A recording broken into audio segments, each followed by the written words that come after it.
Assalamualaikum warahmatullahi wabarakatuh. Kali ini kami akan mempresentasikan tentang kasus 10, yaitu Starbucks menyajikan pelayanan pelanggan.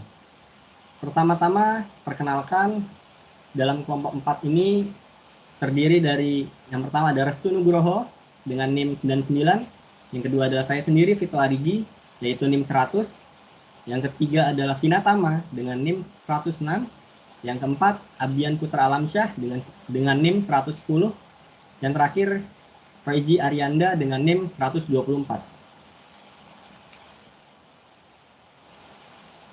Pertama-tama akan kami buka dengan sejarah Starbucks yang akan dijelaskan oleh Restu Nugroho.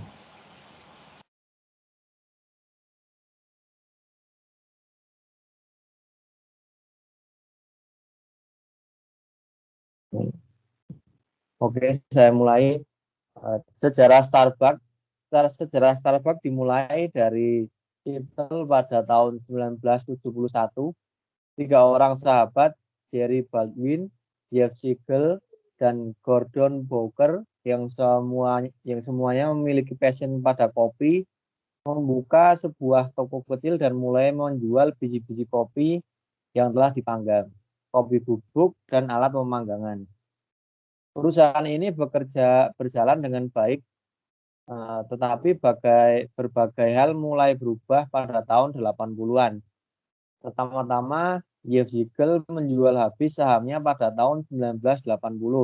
Pada waktu itu, Starbucks adalah perusahaan roasting kopi terbesar di Washington dengan 6 toko pengecer. Pada tahun 1981, seorang salesman perlengkapan plastik mengamati banyaknya tremos plastik yang dibeli Starbucks dari Hammer Plus, perusahaan tempatnya bekerja. Howard Schultz namanya yang akan melakukan pada Starbucks apa yang Ray Kroc telah lakukan pada McD. Seorang salesman yang mampu melihat suatu produk hebat dengan suatu peluang yang sangat besar. Pada tahun 1982, Baldwin menggaji School sebagai kepala baru di bidang pemasaran dan segera sesudah itu mengirimnya ke Milan untuk menghadiri pameran perubatan internasional di Italia. Ketika tiba, School langsung jatuh hati pada kultur kopi yang mengejutkannya di Italia. Scott pergi ke Verona dan menyeruput cafe latte pertamanya. Ia juga mengamati sesuatu yang lebih penting dibanding kopi, bahwa Barton tentang kafe adalah tempat ngobrol atau menikmati kesendirian selagi menghirup kopi pada lingkungan yang nyaman. Itu adalah momen aha, di mana inspirasi datang tiba-tiba. Beberapa tahun kemudian, Scott punya kesempatan ketika pendiri Starbucks setuju menjual perusahaan. Begitu Scott membeli dan mengambil alih, ia langsung mulai membuka toko baru yang dibuat untuk kalangan menengah ke atas. Strategi merek yang digunakan dengan ungkapan Live Coffee. Ada 3 komponen dalam strategi ini.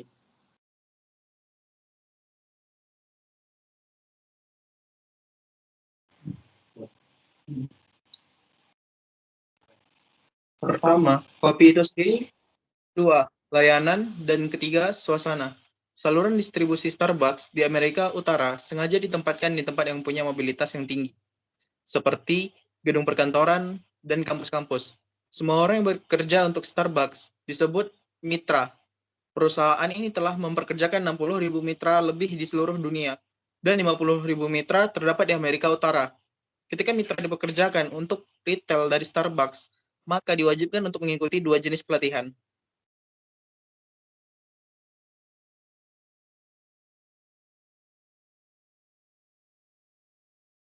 Tipe pertama yaitu hard skill seperti belajar mencampur minuman, dan yang kedua adalah soft skill seperti pembawaan saat bekerja. Tujuan utamanya dibentuk Starbucks adalah untuk mengkafeinkan dunia. Artinya, Starbucks ingin sebagai merek yang diakui dan dihormati dalam jenis minuman kopi. Starbucks juga memiliki hampir sepertiga dari bar kopi di Amerika, lebih banyak daripada 5 gabungan jumlah pesaingnya. Akhirnya, tim riset data menemukan bahwa meskipun memiliki nilai yang tinggi dari customer snapshot, Starbucks tidak memenuhi harapan hal kepuasan pelanggan.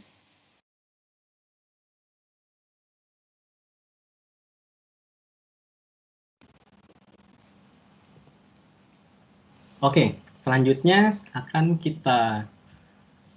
langsung kita masuk ke sesi pertanyaan kasus ini.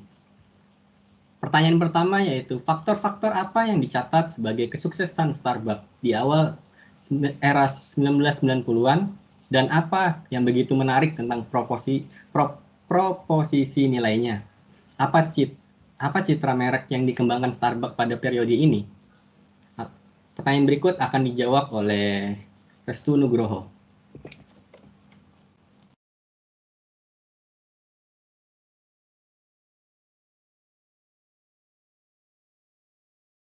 Oke. Menjawab pertanyaan pertama, faktor suksesnya Starbucks di tahun 1990-an, sang pemimpin atau Schultz ini menemukan ide-ide yang cemerlang bagi perusahaannya. Awalnya dengan menjual biji kopi berkualitas dan minuman kopi dengan harga premium, ia juga melakukan cara menjual kopi seharga $1 dalam gelas kertas. Banyak orang yang meragukan ide tersebut, namun dengan kegigihan dan tekad si Schultz ini, akhirnya di pertengahan tahun 2002, Schultz menegaskan bahwa ingin membangun Starbucks sebagai merek khusus kopi yang dominan di Amerika Utara. Penjualan telah naik dengan laju pertumbuhan gabungan tahunan sebesar 40% semenjak perusahaan sudah go public.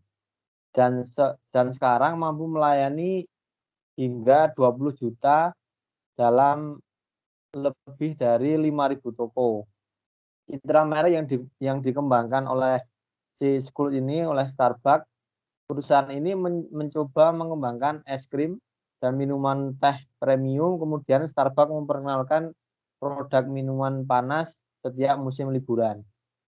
Nah, itu faktor-faktor yang menjadi kunci suksesnya dari Starbucks di era 1990-an sampai 2000 awal.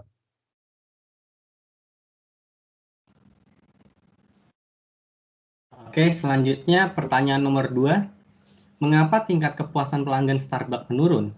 Apakah perusahaan memiliki pelayanan yang menurun? Ataukah ini hanya kesalahan pengukuran kepuasan? Pertanyaan ini akan dijawab oleh Vina Tama.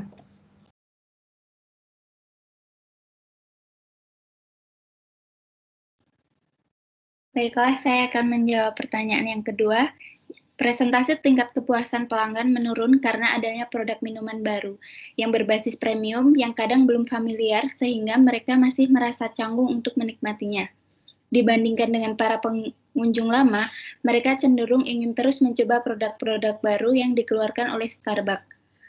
Karena mereka beranggapan bahwa minuman kopi di Starbucks masih menjadi yang terbaik di benak mereka. Seiring berjalannya waktu, banyak konsumen Starbucks yang berasal dari golongan remaja dibandingkan dengan para pekerja berusia cukup.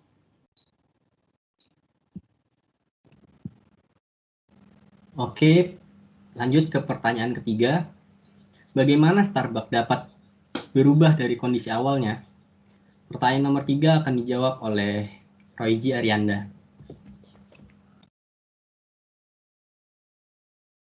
Perusahaan Starbucks itu sendiri dapat merubah kondisi awal mereka yang sebelumnya belum familiar untuk seluruh masyarakat, sebab pemilik perusahaan ini selalu berinovasi agar para konsumen semakin tertarik dengan produk-produk yang mereka tawarkan. Mereka juga memberikan fasilitas ruangan yang nyaman, kursi sofa yang nyaman, ruangan yang bersih, sejuk, dan cocok untuk melepas boring di waktu bekerja. Perusahaan Starbucks memiliki filosofi khusus, yaitu di mana kami ingin menjangkau pelanggan di mana mereka bekerja, lakukan perjalanan, berbelanja, dan makan.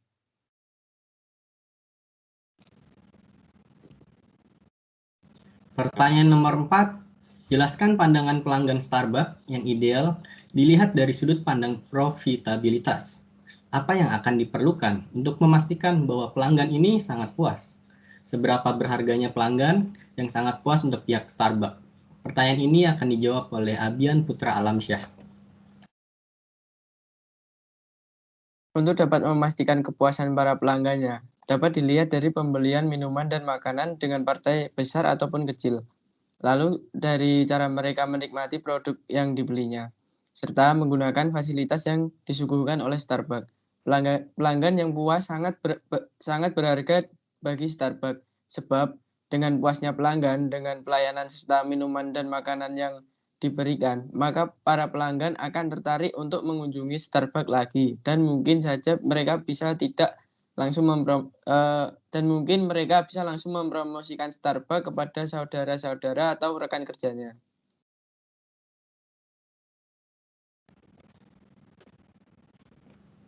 Pertanyaan nomor 5. Haruskah Starbucks melakukan investasi 40 juta US dollar tenaga kerja di toko mereka? Apa tujuan untuk investasi ini? Apakah mungkin bagi sebuah merek besar menciptakan keintiman dengan pelanggan? Investasi ini juga bisa dilakukan dan tidak, tergantung dari pemimpin Starbucks itu sendiri. Jika investasi ini dilakukan, maka fasilitas dan training bagi tenaga kerja akan terjamin, serta para pekerja akan merasa nyaman bekerja. Menciptakan keintiman dengan pelanggan merupakan hal yang harus dilakukan, sebab pada dasarnya, pelanggan merupakan sasaran utama bagi Starbucks. Jika hubungan antara Starbucks dengan pelanggan terjalin dengan baik, maka kemajuan usaha tersebut akan semakin meningkat. Mungkin itu saja presentasi kami kali ini. Kurang lebihnya kami mohon maaf. Wassalamualaikum warahmatullahi wabarakatuh. Waalaikumsalam. Waalaikumsalam warahmatullahi wabarakatuh.